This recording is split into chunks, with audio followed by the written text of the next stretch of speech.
तो आज है बृहस्पतिवार। आज वीकली बेसिस पर निफ्टी की एक्सपायरी है। Bank Nifty one day before होता है आजकल, और वेडनेसडे यानी कि कल थी बैंक निफ्टी की एक्सपायरी। कुल मिला के 2 दिनों के अंदर उतार चढ़ाव काफ़ी था। कल मार्केट कोशिश कर रहा था 19,000 को बचाए, नहीं बच पाया। आज मार्केट के पास एक अटेम्प्ट मिला गैप अप करने का, गैप किया, अभी भी 90 पॉइंट ऊपर है, लेकिन जिस गैप के साथ खोला था उसमें वीक हो गया। वहाँ से करीब 80 पॉइंट ऊपर से टूट के नीचे आ चुका है। करीब आज का जो हाई बना है स्पॉट पे वो है 19,175 का। 200 का हमने आपको बताया था कि रेजिस्टेंस है, ये उतनी आसानी से पार होगा नहीं जितनी आसानी से दिख रहा है। लेकिन फिर भी मार्केट के अंदर आज गैप से बहुत सारी चीज़ें चेक एंड बैलेंस हुई हैं। एक तरफ है बाजार से बाजार थोड़ा सा अब बुल्स और बियर्स की टफ फाइट के बीच में तब्दील हो चुका है। देखते हैं आज क्या होगा। आज इसलिए हमने 2 मेहमानों को अपने साथ जोड़ा, और आपको पता ही है हर बृहस्पतिवार 2 मेहमान मेरे साथ जुड़ते हैं। हमारे साथ शिल्पा होती हैं और साथ ही सोनी पटनायक हैं। दोनों से हम करते हैं बातचीत। आज हमारे दोनों मेहमान आपकी हेल्प करेंगे। निफ्टी बैंक निफ्टी के बारे में बताएंगे, उन्होंने अपने सौदे भी ढूंढे हुए हैं, कुछ ट्रेड हम उनसे पता करेंगे। कुल मिला के आपका फ़ायदा आप तक पहुंच जाएगा। आगे बढ़े, इन दोनों मेहमानों से हम चर्चा करें। लेकिन इस बीच कल के हमारे मेहमान थी जीएम फाइनेंशियल्स की ही अवनी भट्ट, और उन्होंने क्या ज़बरदस्त ऑप्शंस के ट्रेड दिए, फिर से हिट हुए। और मैंने कई बार कहा है कि अवनी का ऑप्शंस ट्रेड काफ़ी स्ट्रांग रहता है। आइए आपको दिखाते हैं उनका रिपोर्ट कार्ड।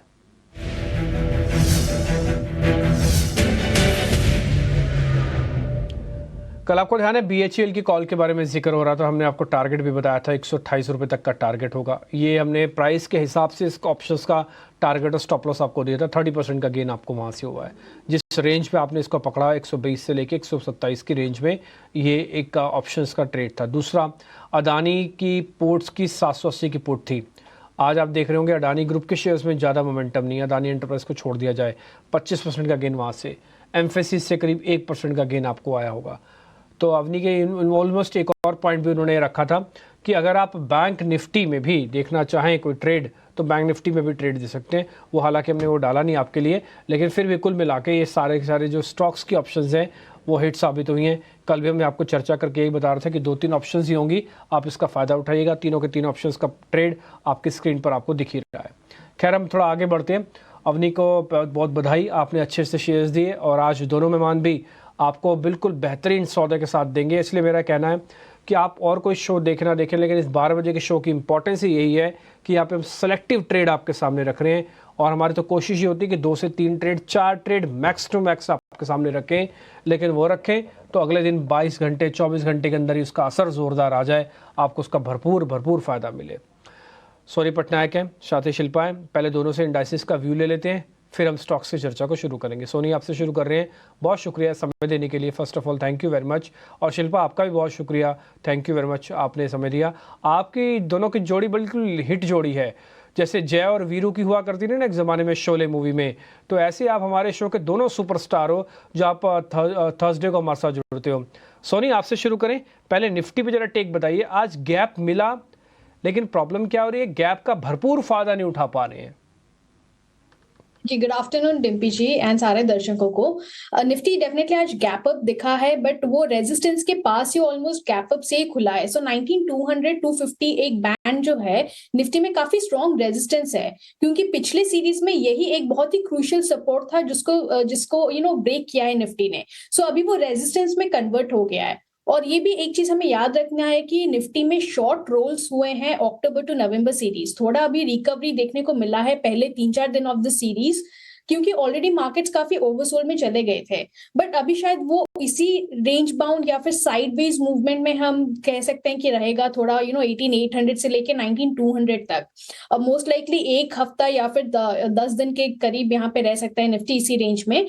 और second half of the series में हम देख सकते हैं कि थोड़ा और शॉर्ट सेलिंग इसमें नजर आएगा। शायद 18,800 का लेवल जो सपोर्ट है वो ब्रेक भी हो सकता है। इसका एक ही काफी इंपॉर्टेंट पैरामीटर है, क्योंकि एफआईज ने अपनी लॉन्ग शॉर्ट पोजीशंस को अभी भी नेट शॉर्ट्स में काफी स्ट्रांगली उसको बरकरार रखा है, और नेट लॉन्ग्स में कन्वर्ट हो नहीं रहे हैं। सो हमारे ख्याल से जब तक एफआईज ने अपनी लॉन्ग की पोजीशंस को 30% के ऊपर नहीं कन्वर्ट करते हैं, तब तक मार्केट में ऐसे सेल ऑन राइज का आउटलुक बना रहेगा। जैसे भी हो सपोर्ट लेवल्स भी तोड़ सकते हैं। सो इसीलिए थोड़ा अभी के लिए साइडवेज मूवमेंट लग रहा है। आज एक्सपायरी भी मेरे ख्याल से 19,000 टू 19,150 के बीच में ज्यादा लग रहा है, बट ओवरऑल थोड़ा पोजिशनल व्यू हम लें तो सेल ऑन राइज का व्यू बने रहेगा और 18,800 के सपोर्ट्स तोड़ने के चांसेस काफी हाई लग रहे हैं। ओके ठीक है, तो खैर इस बीच अभी आपको थोड़ा रेंज में रहेगा। 19,200 टफ रेजिस्टेंस, 18,800 तक भी आ सकता है। 200-400 पॉइंट की रेंज के बीच में आप ट्रेड करते हुए देखेंगे। शिल्पा, बैंक निफ्टी पे आप अपनी राय दे दीजिए। निफ्टी पे तो हमको मिल गया है। जी गुड आफ्टरनून एवरीवन। यहाँ पे बैंक निफ्टी की बात करेंगे तो बैंक निफ्टी में एक सेटअप है जहाँ पे 42,500 पे एक सपोर्ट है और 43,000 से 43,300 तक एक रेजिस्टेंस जोन है। तो बैंक निफ्टी अभी एकदम यहाँ पे मिडवे में ट्रेड कर रहा है। यहाँ पे अगर फ्यूचर्स होल्ड करे अबव 43,300 तो हम यहाँ पे एक बुलिश चांस ले सकते हैं फॉर 44,000। अदरवाइज यहाँ पे अभी नो ट्रेड जोन है। आप यहाँ पे बैंक निफ्टी को फॉर टाइमिंग अवॉइड कीजिए और डिक्लाइंस मिले टुवर्ड्स 42,700 800 तो बाय कीजिए, अदरवाइज थोड़ा वेट एंड वॉच। दोनों मेहमानों ने आपको निफ्टी और बैंक निफ्टी के लिए बकायदा अवॉइड बोल दिया, या फिर आप ये मान के चलिए कि अगर आप सेल ऑन राइज या फिर बाइंग ऑन डिप्स करना चाहें तो निफ्टी का फ़ायदा उठाइए। बैंक निफ्टी में अभी अवॉइड कर सकते हैं। कुल मिला के इंडाइसिस से बहुत बड़ा पैसा नहीं बनेगा। आप स्विंग ट्रेड करना जानते हैं, आपको फटाफट से पैसा निकालना और डालना आता है तो फिर ठीक है। अदरवाइज़ नहीं तो एक तरफा मूवमेंट जो आनी है ना मार्केट के अंदर, वो अभी नहीं है। ओवरसोल्ड था इसलिए पुल बैक आना लाजमी था। आज पुल बैक आपको मिला गैप के साथ, लेकिन बाजार की अभी भी तबीयत ठीक नहीं है। 19,200-300 जब तक पार करेगा नहीं चलेगा नहीं, इसलिए आपको रेंज पे रखेंगे। इसलिए निफ्टी की एक range, tight range, sell on rise, buying on dips और बैंक निफ्टी अवॉइड की कैटेगरी में डाला गया है। तो आगे बढ़ते हैं, सीधा सीधा शेयर्स पे आ जाते हैं। पहले ताज़ा खरीदारी वाले शेयर्स आपकी स्क्रीन पर आएंगे।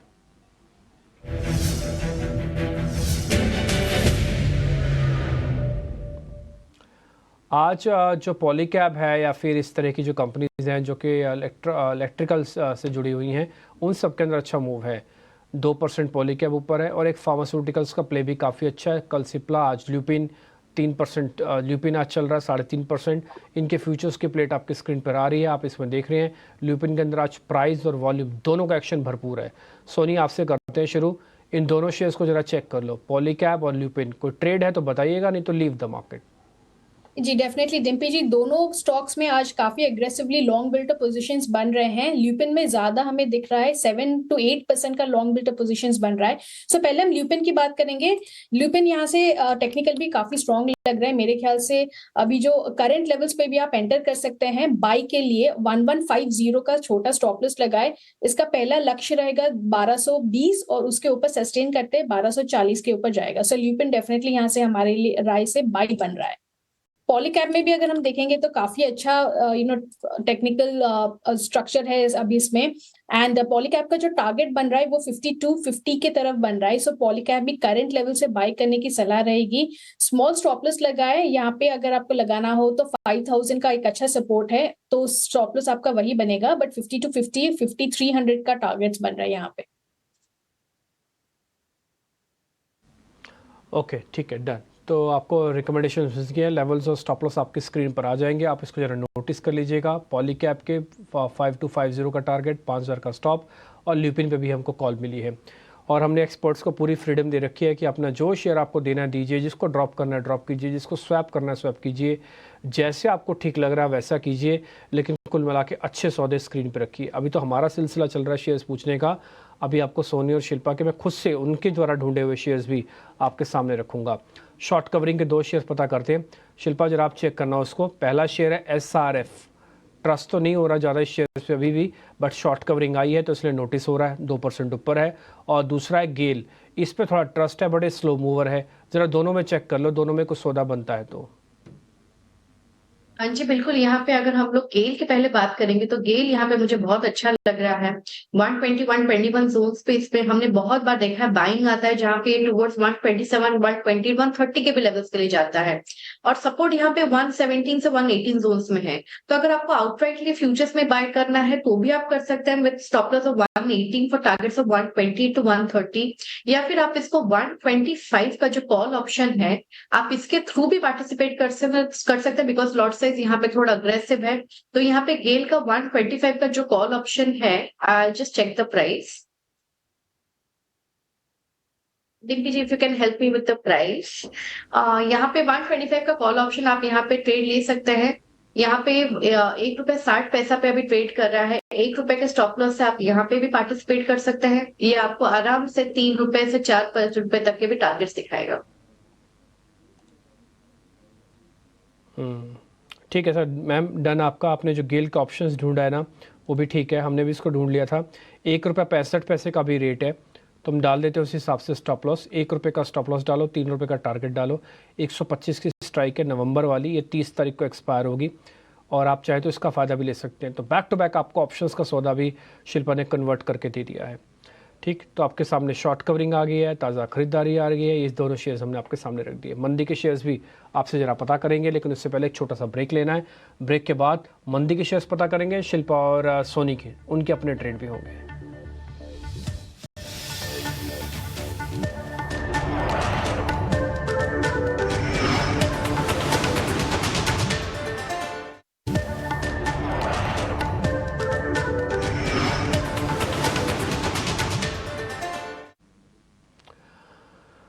मंदी वाले शेयर्स की अब हम चर्चा को स्टार्ट कर रहे हैं। तो पहले ताज़ा बिकवाली वाले शेयर्स स्क्रीन पे लेके आइए, जिसमें LIC हाउसिंग और आपको हीरो मोटोकॉर्प दिखेगा।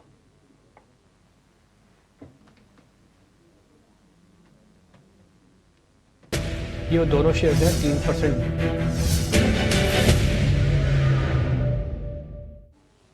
थोड़ा मिसफायर जैसा है, क्योंकि इसके नंबर्स ठीक थे, लेकिन ये सैलून राइज हो गया।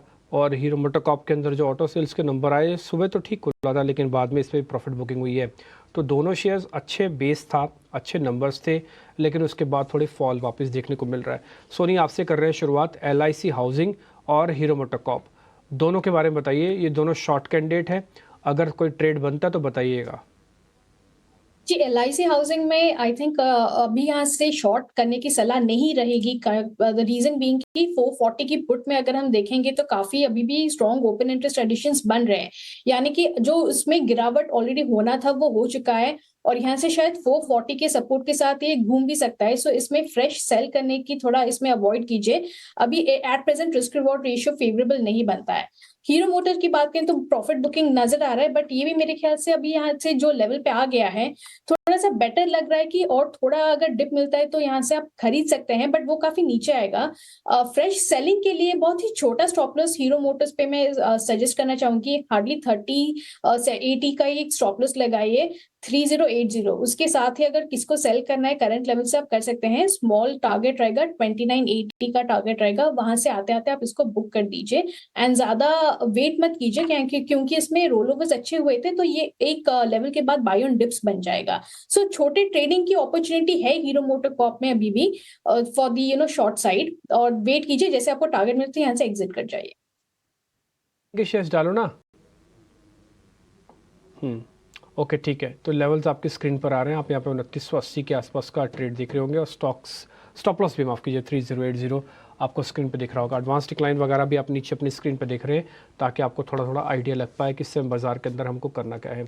एक काम करते हैं, हम थोड़ा और आगे शेयर्स पे चर्चा मैं अपनी तरफ से कम पूछ लेता हूँ। पहले मैं ज़रा शिल्पा और सोनी से उनके ट्रेड पता कर लेता हूँ। शिल्पा, आपसे शुरू कर रहे हैं। आपकी पहले आज की ट्रेडिंग कॉल्स बता दीजिए मेरे को। मेरे पास यहाँ पे 2 बाय है। एक बाय मेरा रहेगा LIC हाउसिंग फाइनेंस में, जहाँ पे अभी मैं कॉन्ट्रा कॉल यहाँ पे रेकमेंड करूंगी।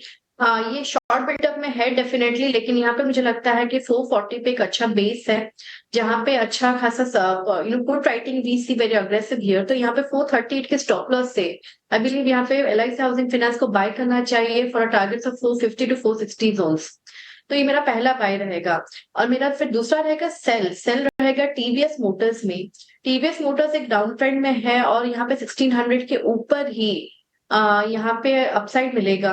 तो मुझे लगता है जब तक 1600 क्रॉस नहीं करता है, तो ये आपको 1520 से 1500 के लेवल्स तक के भी आपको अप्रोच करते हुए मिलेगा। तो TVS मोटर्स में सेल रहेगा and buy on LIC housing finance. Okay, ठीक है। LIC हाउसिंग फाइनेंस आप बाय के लिए बता रहे हैं, और आपने थोड़ी देर पहले ही चेक किया होगा। देखिए, शिल्पा और सोनी एक दूसरे को जानती नहीं है, दोनों अलग अलग हाउसेस में काम करती हैं। एक का प्रपोजल श्रीधर है, एक का GM है। हाँ, तो लेकिन उसके बावजूद भी दोनों की एक ही राय थी LIC हाउसिंग पे। शिल्पा ने कहा बाय करो, और सोनी ने कहा इसको शॉर्ट मत करो। हमने पूछा था कि शॉर्ट करने के लिए, उन्होंने मना कर दिया शॉर्ट करने के लिए। ये खूबसूरती है दोनों एक्सपर्ट्स की, और आपके फ़ायदे का सौदा यहीं पे छुपा होता है। शिल्पा बहुत बढ़िया, आपने अच्छे से बताया LIC हाउसिंग फाइनेंस के बारे में। टीवीएस मोटर आपका शॉर्ट है। अब जरा सोनी से उनके ट्रेड पता करते हैं। सोनी, आपके सौदे कौन से हैं? जी, मेरा पहला कॉल रहेगा, एक कॉल ऑप्शन में देना चाहूंगी NMDC 158 कॉल ऑप्शन में। आज NMDC में 158 160 की कॉल में काफी ओपन इंटरेस्ट की अनवाइंडिंग नजर आ रही है। 160 पे इसका सबसे हाईएस्ट ओपन इंटरेस्ट बेस था, और वहीं से कॉल की ओपन इंटरेस्ट अनवाइंडिंग हो रही है, यानी कि कॉल राइटर्स अपने पोजीशंस को एग्जिट कर रहे हैं। सो NMDC यहाँ से 160 162 जाने के चांसेस है, इसीलिए 158 की कॉल ऑप्शन आप खरीद सकते हैं। 4.2 और 4 के अगर रेंज पे अगर मिले तो ही आप खरीद लीजिए। छोटा स्टॉप लॉस लगाई 2.5 का, इसका टारगेट रहेगा 5.5 और 7 का, 2 लाख टारगेट दे रही हूँ। दूसरा जो मेरा बाई है वो फ्यूचर्स में है, एल्केम फ्यूचर्स। एल्केम में आज शायद 1% का ही सिर्फ मूव देखने को मिल रहा है, बट इसमें 15 से 16% का ओपन इंटरेस्ट बिल्ड हो रहा है लॉन्ग्स के तरफ, और इसमें वॉल्यूम्स भी काफी अच्छे हो रहे हैं। सो एल्केम फ्यूचर्स बाई करने की सलाह रहेगी यहाँ पे। 3800 3805 इसी रेंज में आप बाई कर सकते हैं। स्मॉल स्टॉप लॉस लगाएंगे 3730 का, और इसका जो टारगेट रहेगा 3880 से लेके 3940 का टारगेट रहेगा। ओके, ठीक है। एल्केम लैब पे आपको बाय कॉल मिल गया। टारगेट स्टॉप लॉस आपने अच्छे से नोट कर लिए होंगे। NMDC पे एक ऑप्शंस का ट्रेड आपको सोनी ने दे दिया है, आप 158 की कॉल को प्लस कर सकते हैं। इससे पहले एक ऑप्शंस का ट्रेड ऑलरेडी शिल्पा ने भी आपको दिया था, गेल का 125 की स्ट्राइक वाला। तो आपके पास अच्छे सौदे मिल रहे हैं। ये 10 रुपये से नीचे की ऑप्शंस है, कम पैसा लगेगा आपको, बट आप पार्टिसिपेट कर पाएंगे, उनके मोमेंटम का फ़ायदा उठा पाएंगे। बहुत शुक्रिया सोनी आपका आज कार्यक्रम में फिर से जुड़ने के लिए, और शिल्पा आपका भी बहुत बहुत शुक्रिया। और हम आपसे रिक्वेस्ट भी करेंगे कि आप थर्सडे को आप कहीं मत जाइए, आप हमारे चैनल के लिए सिर्फ ये आधा घंटा ब्लॉक कर दीजिए, ताकि हम आपसे अच्छे से आपका इंटेलिजेंस और आपसे ट्रेड का बेनिफिट ले पाएँ। बहुत बहुत शुक्रिया, थैंक यू वेरी मच। कल आप दोनों का हम रिपोर्ट कार्ड दर्शकों के सामने रखेंगे, जो आपने ट्रेड दिए हैं उसमें 24 घंटे के अंदर कितना फ़र्क पड़ा है वो आपके सामने आ जाएगा। बहुत शुक्रिया। खैर आगे बढ़ते हैं। इस बीच ऑटो सेल्स के नंबर 1-2 दिन पहले ही आए हैं। 1 तारीख को मारुति ने अपने नंबर उतारे हैं, और इस पर बातचीत करने के लिए शशांक श्रीवास्तव जी हमारे साथ हैं, उनसे ज़रा करते हैं बातचीत। शशांक सर, बहुत बहुत शुक्रिया। First of all thank you very much, आज आपने समय दिया हमको। आपके नंबर्स अक्टूबर के तो काफ़ी अच्छे हैं सर, बट फेस्टिवल सीज़न तो अभी चल ही रहा है। दिवाली एक्चुअली में नवंबर को है, तो मैं एक्सपेक्ट करता हूँ कि नवंबर में आपको जो सेल्स का नंबर है वो काफ़ी बड़ा होगा, 2 लाख के पार भी हो जाएगा। सर उम्मीद करें। जी जरूर। मैं आपको पहले तो ये वाजे करूं कि ये जो 2 लाख का आंकड़ा जिसका आप जिक्र कर रही हैं, ये दरअसल होलसेल की फरोख्त है, ये होलसेल के नंबर है, जिसमें domestic market, passenger vehicle, commercial vehicle और जो हमारी बरामदी है, जो एक्सपोर्ट्स हैं, उसका ये उसमें ये वो इस आंकड़े में शामिल है। और ये नवंबर में मुझे लगता है कि ये सब कुछ इस बात पे मशरूत रहेगा कि पहले 2 हफ्तों में, जो कि अभी जो दौरानिया बचा हुआ है त्योहारों का, उसमें कैसे फरोख्त होता है, और अगर वो सेल बेहतर होती है तो हम इस तरह के आंकड़े आगे देखने को मिल सकते हैं। लेकिन अगर नहीं होता है तो स्टॉक लेवल इंडस्ट्री में थोड़ा भी ज्यादा स्तर पे है। और आपको शायद ये मालूम होगा कि दिसंबर के महीने में चैनल के जो हमारे पार्टनर्स हैं, डीलर्स, वो स्टॉक में इजाफा नहीं करना चाहते हैं, और उसकी बुनियादी वजह यह है कि मॉडल ईयर जो है वो चेंज होता है साल का। और इसलिए मुझे नहीं लगता कि 2 लाख का आंकड़ा हम पार करेंगे, लेकिन जरूर हम कोशिश करेंगे। ये सब कुछ मशरूत है अगले दो हफ्ते की रिटेल सेल पे। ठीक है सर, आप जो होलसेल के आंकड़े बता रहे हो बात बिल्कुल ठीक है, लेकिन हाँ उम्मीद तो करते हैं कि फेस्टिवल सीज़न आपके लिए 2 लाख के नंबर्स को तो लेके ज़रूर आएगा। सर एक और चीज़ पता करनी है, ठीक दिवाली से पहले धनतेरस भी आता है, आप कुछ आइडिया दे पाएंगे कितनी डिलीवरी उस दिन कर देंगे आप गाड़ियों की? जी जी, आपने बिल्कुल दुरुस्त फरमाया कि नींबू मिर्ची और वो जो है वो धनतेरस में सबसे ज्यादा देखने को मिलता है। मेरे पास ऐसी कोई पेशगोई नहीं है कि कितनी गाड़ियां धनतेरस पे डिलीवरी होंगी, लेकिन हाँ ये बात मैं आपको जरूर बताता चलूं कि अगर आप पूरे त्योहार के दौरान यहाँ देखें, 17 अगस्त से जिसकी इब्तिदा होती है और जो जिसका इख्तिताम जो है भाई दूज के दिन से होता है, यानी इस बार 15 नवंबर को है भाई दूज। इस पूरे दौरानिए में अगर करीब 25 से 26% साल का जो सालाना जो सेल होता है वो इस म्याद में होता है, इस पीरियड में होता है। और अगर उस नज़र से देखें तो ऐसा इम्कान है कि इंडस्ट्री में ऐसी पेशगोई की जा रही है कि इस साल 41,30,000 41,41,30,000 के करीब गाड़ी बिकेंगी। तो अगर हमें उसका एक कैलकुलेशन करें तो उससे ये जाहिर होता है कि 10 लाख से ज्यादा का सेल होगा इस बार त्योहारों में, जो पिछले साल 8.7 था। तो इसका मतलब कि इजाफा करीब 16 से 18% का होगा। तो यही उम्मीद है और मुझे लग रहा है कि अभी तक के जो रुझान हमें देखने को मिल रहे हैं उससे ये वाजह है कि हम इस 10 लाख के आंकड़े को पार करेंगे इस त्योहार में।